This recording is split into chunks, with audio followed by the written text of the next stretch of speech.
Hey there, it's Ryan Skaggs. This is your Mortgage Minute. Is April 2nd. Thank you so much for joining. While I've got you, get down there, hit that like button, hit that subscribe. I would be forever grateful. I've got weekly videos. I've got at least 5 more videos coming out. Debt to income, what is a VA loan, all kinds of mortgage tips and explanations. Check it out in the playlist below.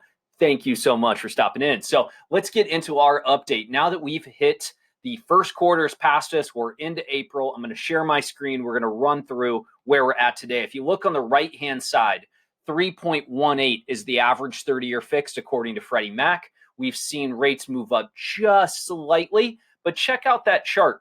You can see the chart of where we're at today, basically where we were at 1 year ago, looking back to Thursday, April 2nd, 2020, 3.33. So we are approaching back to where we were 1 year ago. Still a little bit lower, but we're definitely off those all-time lows from January. So what we want to talk about today is, I'm going to blow this up and kind of give you the full picture, is that what happens if a house doesn't appraise? So what I talked about last week is, potential housing crisis. I will give you a quick link up above there. But what happens with all of this new inventory? Could we see the prices come down? What's going on? And we talked about a seller's market, meaning that there is very low inventory and people are potentially overpaying at times for a property.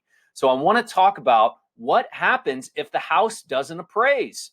Oh my gosh, what happens? What do we do? Okay, so I've got the scenario here that I'm sharing. We've got 3 options, right? First of all, seller can lower the price. Okay, in a seller's market, you think they're going to do that? Nope, no chance, right? So in a buyer's market, absolutely that could happen. But in a seller's market where the price is going up, and potentially appraiser just can't get there, right? The appraiser is going out to see comparable homes and saying, hey, this is the appropriate value that you can put a loan on it, lender, and actually give it to you as the buyer because you are the client. Be able to say, this is what it's worth in today's market. So the seller could lower the price. Not likely in this market.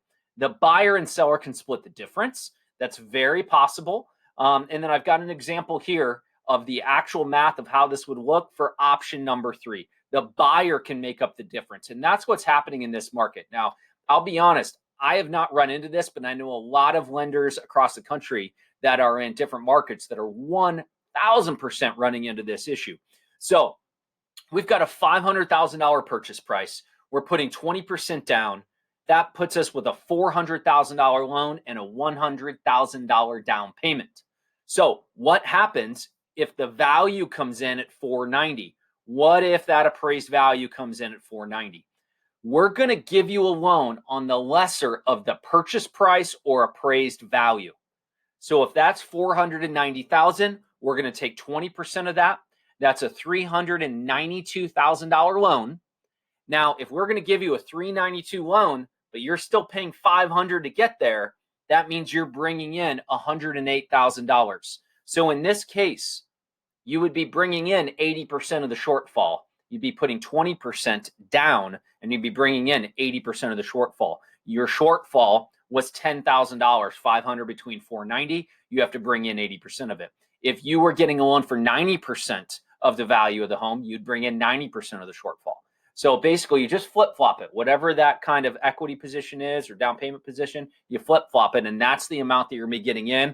In this case, you would have $108,000 needed for your down payment to make this transaction work, and the lender would just keep on going, right? So they would give you a loan based on the lesser of the appraised value or the purchase price. So that's what happens if the value, keep your fingers crossed that's not the case, but if the value comes in and the buyer has to split the difference or come up and make up the difference. So again, this is Ryan Skaggs for your Mortgage Minute. Thank you so much for tuning in. Hit that like, hit that subscribe, put your comments below.